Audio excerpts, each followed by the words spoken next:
and welcome to another edition of Capital Market Live on Channels Television. I'm Will Ibong here in Lagos, and first, let's check in on the markets.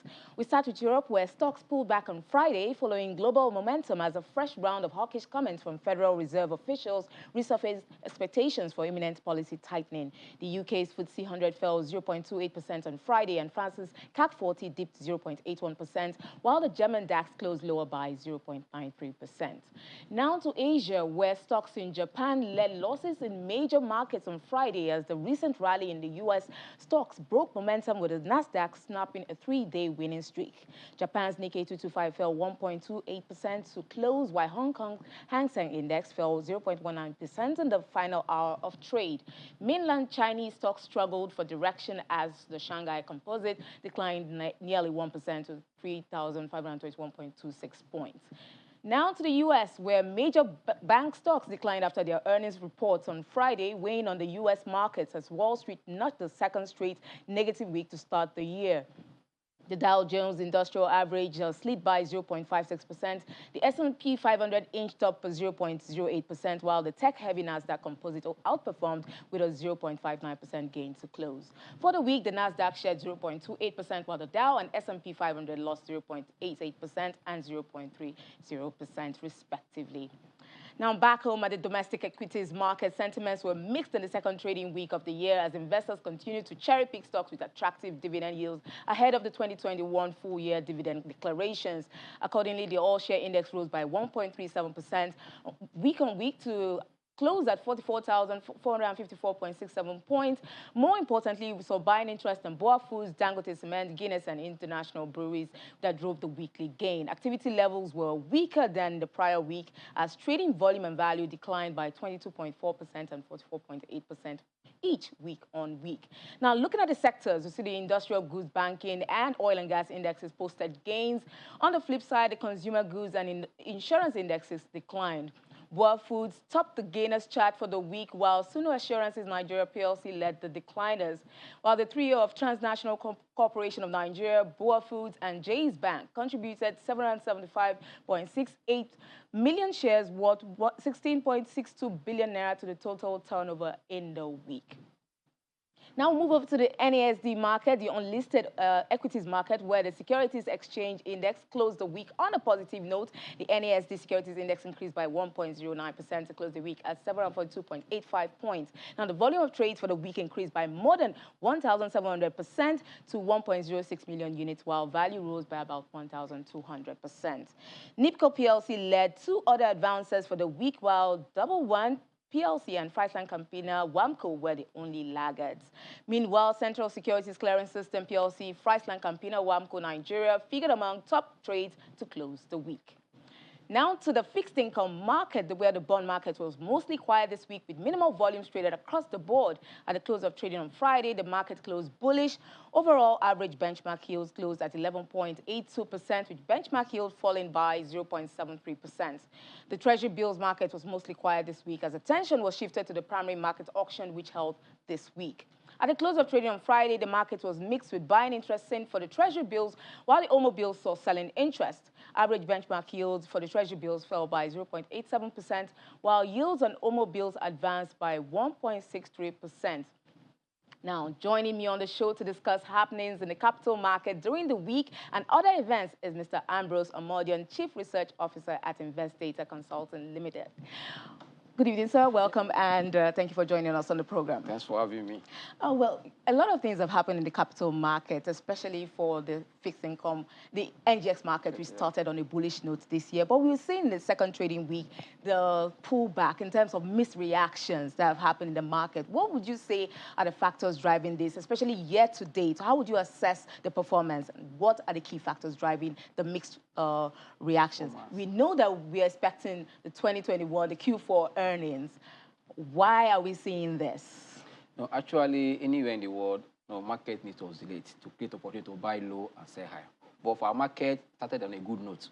No, for market to be on a bullish trend for the first trading week and have a mixed trend for the second week, the market is still strong. You know, as a trader or investor in the market, you are there to make money. Then when there's opportunity for you to cash out, you cash out. In Nigeria here, most of the investors know when to buy, they don't know when to sell. But I'll tell you, few of them that are traders now know that when we have made about 20 to 30%, you need to cash out your profit. Also, the week under review, as we just said, market was missed but closed positive of about 1.39 for the week, but on a weaker volume. But that means because previous week we saw about 1.2 billion share traded from only Boafu. That's why the previous week we saw much volume, but this recent week it did not drop. But the good thing is that if you look at the volume in Transcorp alone for the week, it says that they are also interested, there. People have any interest in that Transcorp for now. For me, the trend we saw is a good movement for the market at the first 2 trading weeks of the year. It's not a time to complain. And also, if you look at the history of Nigeria, January has become a month to reckon with as an investor. I was going to mention that. I said, like, for 5 Januaries now, we've had the bullish trend in January. For this trend now, for the first 2 trading weeks, a positive note, for me, it's a good one. For year to date, we're having about 4.07 against the full year 2021. The market closed with just 6.07. If for the first 2 trading weeks, we're having already 4.0, I tell you that the market is starting on a good note. But, policy can come here and there as we go into the year. But the good thing you just said that we're expecting the earnings to, any moment from now. The good thing is that first earnings that come, the unaudited account will come in this January. For those companies that want to say between now and end of March, they will release their, final result will come with a corporate action. But if you know that you're going to release your result within 60 days, that means between now and end of February, you don't need to release the unaudited account for the ended 31st of December. Or it's a new law or a new rule in NSE. If you know that result is coming, for example, now a company like MTN, UCAP, Zenith Bank, they don't release unaudited account within the first month of January because they did not before the end of February, they release the result that come with a corporate action. That means it depends on your own as a company, what you choose to do. That, okay, let's release our unaudited account that comes with unaudited for full year, but we are targeting to release the 4th quarter of the year. Because every quarter, you have just 30 days to release your result at the end of every quarter. Are you not scared that this is going to scare off probably possible potential investors who are looking to see that, should I invest in this company? What if they don't see anything to spur activity or interest? I like that question. The good thing is that in the last 2 years, 2020, this new rule came on board. 2019. The first year it came on board, when earnings was coming in the month of January, no dividend, market panic, it lost almost 8% for that January.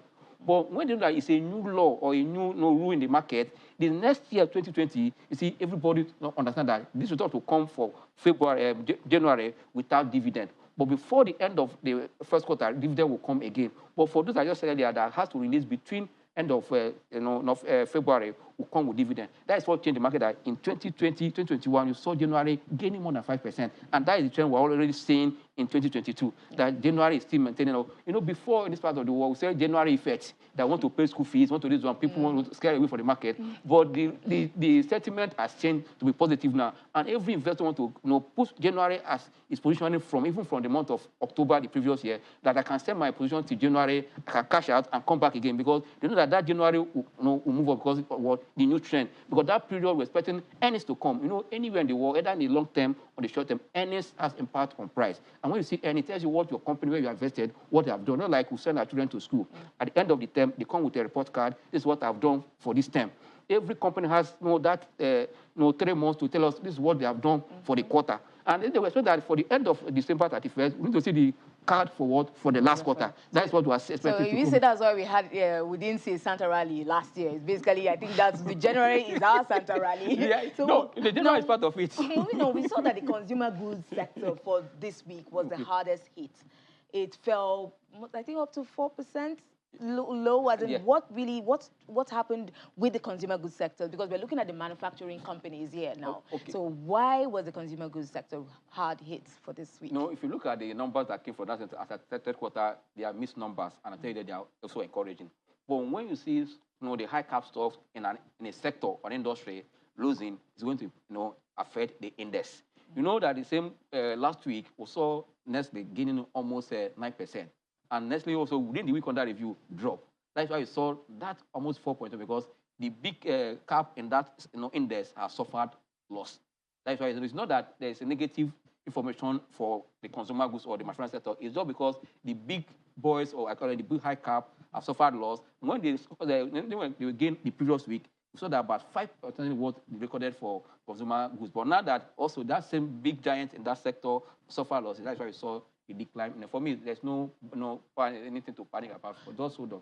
You should just wait and because watch we and are see. seeing the numbers. We have seen the number already, telling us where we should position what for dividend. Because most of them going to show you that yes, we have done well for the year, despite that policies of government are not too favorable. But most of them are able to maneuver their ways. If you know that you have done backward integration, we are not importing your raw material, it's going to last your cost of production. For those that are importing materials, it's going to affect them. Because then, for that, most of the companies that consumer goods, they know how to play their game. That's why you see, despite we're complaining that, prices of goods are high, most of them are posting positive number. It's okay. Some of their goods are still in the shelf.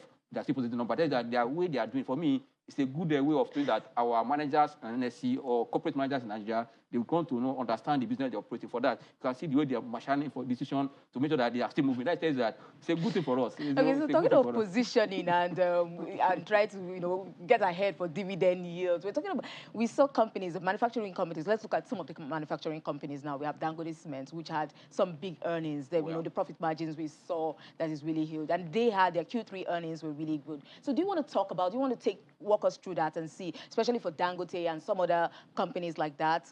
We saw Boa Foods, Boa Cement. What are these companies and how they? Will you talk about their Q3 earnings and the positioning for expected outlook for the full year? I agree with you. Well, if you look at, you just mentioned Dangote, let's start from Dangote. There's also recent news in the market that Dangote is doing a share buyback. And that is that company is positioning itself as one of the best company in Nigeria. And you're going to look for what we call the best practice all over the world. Look at the big names, in matured market. This is a company owned by Warren Buffett, Facebook, Google. They've done a lot of buyback the previous year, 2021. What they're trying to show that they want their price to remain within the fair value of the company. That's why they are doing buyback, so that the price won't go below their fair value to bring that range, and at the same time creating wealth for their investor. Because if you are buying back your share, that means you are reducing the share in issue. That's going to impact your earnings at the end of the day. As they buy back, they're going to cancel the number of shares they are buying. Automatically, the earnings become better, and that will support the wealth they want to create for their shareholders. For me, it's a good decision. But going to the numbers of Dangote for third quarter, this is the first company that sector to post almost $1 trillion turnover for the year for third quarter 2021. For a company to be posting trillion as turnover, I tell that they are really doing business. And go to the bottom line, about 280-something billion profit again. And for me, if you look at their payout, the previous year, 16 naira dividend, and with the earnings about almost 19 naira, EPS for third quarter, we expect that at the end of the day, they are likely to get 20 naira from their EPS and can pay you 18 naira or 20 naira. It depends on what they decide. But for me, if you really want to build your portfolio for defensive stock, Dangote should be in your portfolio as an investor, because they will create value for you. Now let's look at Boa Foods. They're newly listed, but they've done so well. They closed this week about 16 naira when they listed at 40 naira. So would you let's assess their earnings for Q3 and see. But I don't think they didn't post any dividend in Q3. I think maybe because they just listed. But if you look at the number for Boa Food for third quarter, I'll tell you that number is I call it prepared number, or let me use one funny language, a cook number. A cook number. That number, because when we are going to marry a lady, when it's coming to you need to dress herself to look beautiful. Okay. And they're coming to the market to list, you need to put their number in order to present to the public that we are Boa Food. And for that, I want to wait until I see a subsequent number to know reposition, because if you are giving me your prepared account for listing, it's not for me to judge you, because during Christmas people want to look good. Now they are coming for listing, they need to look good. That's why that number was packaged to attract investors. Okay. Subsequently, I will now know whether what we saw at the first one is a trail of what we are seeing in the future. That's why I will talk more on their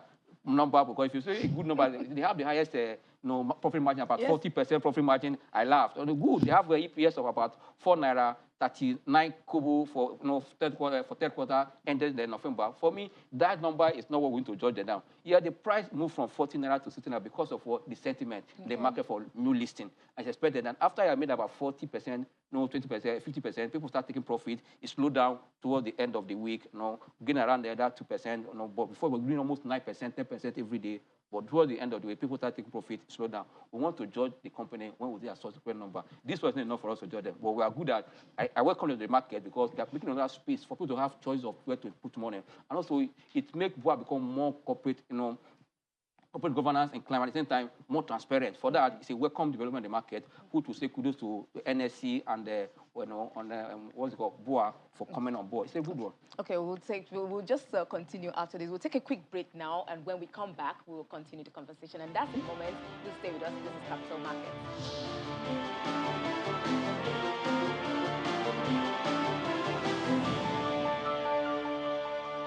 Welcome back.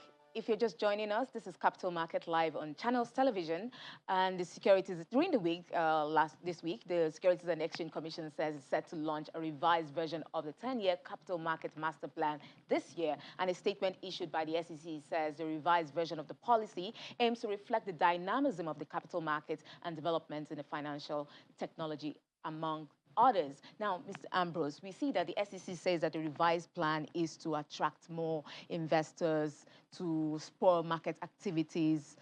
Do you see this really doing what it says it will do? Because they say when it's implemented, we're going to see a lot of developments in the market. Yeah, for me, revisiting the master plan is a good and a welcome development for me. Because if you look at a good plan, your long plan should be 5 years. Within that 5 years, you break it to what? To short terms and all those go to attain that 5 years. But for good straight 10 years plan, it's okay good, but let's sit down and see what they achieved in that 10 years plan. I think, it's good that they are coming out to review it so that they can move faster and adopt the new things that's happening in the environment globally. For me, if they are going to do this, they need to look the area of what? Of investment education. That's the first place they should look at. In Nigeria, we see a population of about 210 million Nigerians who have less than 5 million on the capital market. General, not only stock market, general capital market. Tells that for me, the NSC, SEC have not done their job. NSC have not done their job. CBN have not done their job because if the population of 210 million Nigerians was still less than 5 million invested money, what are they doing with all the plans, all the money they are putting in education? That means if now they are woken from sleep, they really want to just come back to review the plan, it's now to start with, first of all, deepen the market. Attract more participants in the market because we're having low penetration because we have weak investors education. That's what they said the master plan is set to do, to deepen the market and attract more, to woo investors, especially domestic and foreign investors. Good. So have you gone through the plan? Have you read it? And do you think it is capable of achieving this? No, I think they are planning to call for the review. They've not done the review. They look at the review is for them to deepen the market. And to the market, it's not just bringing product alone. The product, people have to buy the product in the market. That means you have to start from the first one is attract more people to the market, deepen the market, let them have more penetration to the market. Because if you have education, you can invest wisely. But if you have education, you see other alternatives you want to look at because you don't understand the other side. That is why if there's 1 and 2, you don't understand one, you go to any one that you see. And then if today we're having low penetration in the capital market, it tells me that there's other things they are looking at. That is why before now, I think that the deposit scheme have been on a high rate, development. Yeah, deposit scheme, even one close today, another one open the next day because they are taking another story entirely. Who the story the capital market in Nigeria or the SEC or NSC has failed to tell those public about all investment because giving people getting more involved in a public scheme, it's also a high risk for people to invest in equity or other because they see it as alternative. But now that we're seeing those public schemes has really soaked a lot of billions. People have lost even their savings for that. Let's start telling them another story entirely. They need to understand the role of capital market in their life, the role of capital market in growing their wealth, because capital market is meant to create wealth for people. Or if they don't understand to take opportunity in that market, they look for alternative. And they won't for that, they need to start from that investment education. Today, crypto space is expanding. Sure. Despite that in Nigeria, we don't have a custodian that is residing in Nigeria here. One of the crypto currency, or anything residing in Nigeria, but we have millions of Nigerians playing it, both investing in it, both educated and uneducated playing it. That means there's something they're gaining there. Yes. That means they have information, they have knowledge about it. That means let's also take the same knowledge to what our local investors have, what they will gain from what capital market. If we do it well, this is not the time for saying let's be for SEC alone. It's for time for SEC to kind of do a cooperation with market operators, other stakeholders in the market, so that they can now fashion a plan on how to develop the market, especially the investors' education. Let me tell you one thing. The way you train a stockbroker that have a CIS, it's different from the way you train a man that's on the street. Okay. The man that's doing Marowa, the man that's doing Okada, the man that is the driver that have, but it's not the same platform you use for them. So you'd have to probably go to the grassroots, maybe Exactly. break down the education program. The system that, oh, you face this year. That is why they need to do collaboration with both the market operators, the stakeholders in the market, in the industry. Let's take this education to the doorstep of these people. When they understand the market, they come back. Also, when many of them lost money when market crashed, but most of them are still not in their home. But in this market, people have made more money even than what they lost because they didn't come back because they lost money. But if you are going back to the net, so this is why you lost money. Because I tell you, if an adult is running and an adult fall, you want to know why it fall. If a child is running, it does stand up and continue. Now, if you have lost money, it's the time for them to come back and say, this is why you lost money, and this is how to do it right. And now I'll tell you that technology has made the market more transparent. Because if you really want to check some assets in the market, technology is the easier way to do it. And this technology has no ban, has no limit. That means anywhere you are, technology can fit you out. That means it's the time for them to employ technology. We have a lot of fintech business here and there. It's for them to integrate them into the investment education. Then they use that platform to reach out. Because if you are, for example, okay, NSC say they are doing investors education on Zoom. The man that is on the road or driving Okada, does he have time to join us on the Zoom? No. That means there is what we call the another mainstream media for them, social media for that people. Then reaching out for all of them. That means you need to take the kind of market you are and not find what suits that segment. And that means today, say you are holding investor education, everybody go online on Zoom. No, it's for journalists like you and I that want to join that kind of demand. And she don't know. That means you need to fashion another way of teaching those guys about the market. That is why if you want to really deepen the market, you need to attract more people to play. Because a population of 210 million Nigerians will have less than 5 million. For me, it's an aberration. You need this time for us to talk, do a lot of work to educate Nigerians on it, because this market will create wealth for Nigerians. It's because they don't understand. That's why they are running. People that are making money there, they don't want to leave the market because they are making money. Let's tell them to come and join us and make money in that market. Now, one of the sectors that is, targeted to drive growth in 2022 is the agricultural sectors. We talk of commodities, maybe different, could be crude and everything. So how are investors, especially the SEC or market players, trying to educate people on playing in the commodities market? Because I think one of the plans of the master plan is to educate people, to create workshops where people learn how to trade on the commodities exchange ecosystem, to trade in that. What do you think should be done to encourage more trading in commodities? Because people are just doing trading in probably futures or things like that, or in the commodities space. Thank you. There's a lot going on there. Thank you. Even the general market, or say capital market, it covers both commodity, stock, future, derivative, everything's under that capital market. If you really want to do education, there are people that will take in education for what? For equity. Those that understand, derivative, do derivative for derivative. Those that understand how to do commodity. So that people have, I call it a wide investment windows to put their money, so that you can manage your risk very well. But when you're playing only equity, you don't understand bond, you are in one-sided map. But if you understand bond, you know how to diversify some of your money in bond. That means the education I'm talking is holistic. But I'm telling you, you can't go and tell the man that has only 5,000 to talk about bond. You need to go and come and invest in bond. That's why I said this kind of investment should be tailored to people for different purposes. You see banks playing bond. Why? Because they have the huge money to play the bond market. But yes, a savings bond today, say, invest 5,000 naira, you get, if you invest 5,000 in bond, how much bond? If you invest 5,000 in equity, you get more return than putting in bond, unless you don't want to take risk. Yes, we know that there's more risk in capital market than compared to bond market. But if you want to make good return, take calculated risk and make money in capital. It's all about putting this education to suit different markets and attract people to take this education. This will let you understand it. Like I tell you that the way I will teach the man on the street, not the way I will teach somebody that working in stockbroking finance in their research team. No, the man on the street or the children. Like for example, I know that NSC has a comic for school. Comic is a long-term project.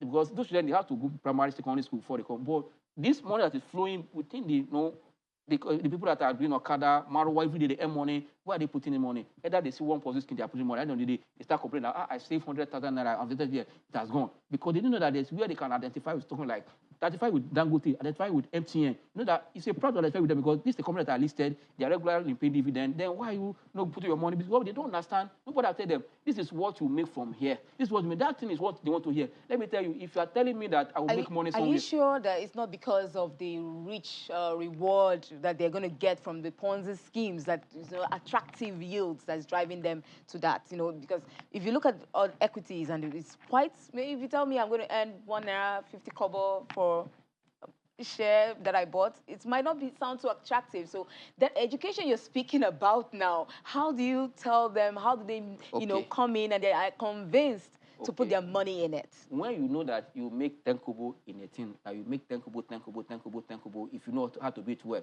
but when you make 20% in a day or in a week, the next day you are not sure that 20%, where do you prefer to go?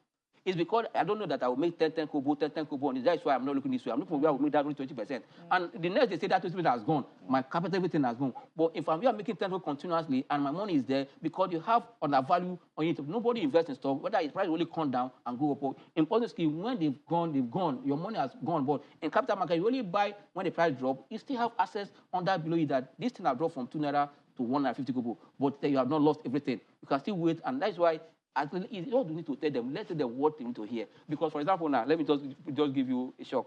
In 2021, the whole market returned about 6.07, the whole NSE. Yeah, there's some stock that give 100%. But in our invest data, where we give our what we call 10 golden stock for every year, the 10 golden stock deliver 53.29 for 2021. Why the market itself delivered just 6.7. Let's say that if you have the right information and be in the right stock, you make money. That's what they want to hear. Not just telling me, don't invest in a positive skill, it's dangerous. So what else you don't tell me the alternative where I should put my money? Okay, Mr. Ambrose, just tell us a quick one to just what stocks should we watch out for this week? Just very quick. 3 stocks we should watch out for me, I would say the next week. Next week, not for dividend purpose. Look the way of Access Bank, look the way of Zenith Bank, look the way of Dangote Cement for dividend. For capital allocation, I want to keep quiet. But for dividend, look the way of these stocks. Okay, then. I will have to leave it there. Because one can't really dissect, the capital market in 30 minutes. But a lot to be talked about. Yeah, thank you so much, Mr. Ambrose, for coming on the program. Mr. Ambrose is the Chief Research Officer at Invest Data Consulting Limited. And that's a wrap on Capital Market for today. I'm Will Ibong. Thanks for watching and stay safe.